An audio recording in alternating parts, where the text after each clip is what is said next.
Nous sommes des prisonnières politiques. Nous, les mères, les prostituées et les saintes. Nous sommes des prisonnières politiques, comme les femmes qui ont assassiné leur mari. C'est rare que l'art brasse la société ou que la parole... Qui va au-delà oui. du spectacle. Oui. Oui. Souvent, on monte une pièce puis on se dit, bon, qu'est-ce que ça fait résonner aujourd'hui? Pourquoi on monte cette pièce-là aujourd'hui? Puis là, on essaie de trouver un message qui, justement, qui nous ramène dans l'actualité. Mais là, c'est plus que ça. On a l'impression de faire œuvre utile.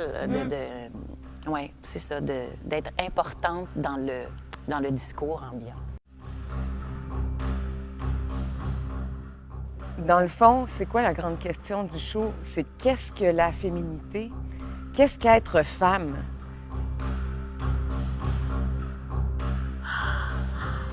On est confronté à ces personnages-là, toutes les femmes, à certains moments de notre vie, là.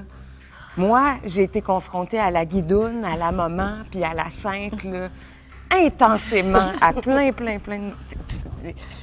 de phases de ma vie. Mes nièces, qui avaient 16 et 18 ans, sont venues « Oui, moi aussi, mes amis, gna, gna, gna. » Ça parle à toutes les femmes. Le commentaire qu'on entendait beaucoup avant la pièce, c'était « Est-ce que c'est encore pertinent de monter ça? C'est encore d'actualité? C'est encore nécessaire? » bien vieilli? Ça a-tu bien vieilli? On entendait beaucoup ça. Puis même dans les loges, après, quand les gens venaient « Hey, je pensais que ça allait être... » Tu sais, je pensais pas que ça allait être autant d'actualité. Moi, je me disais « Ça a-tu bien vieilli? » Puis c'est ça. Souvent, les gens faisaient « Mon Dieu, je suis impressionnée, étonnée de voir à quel point...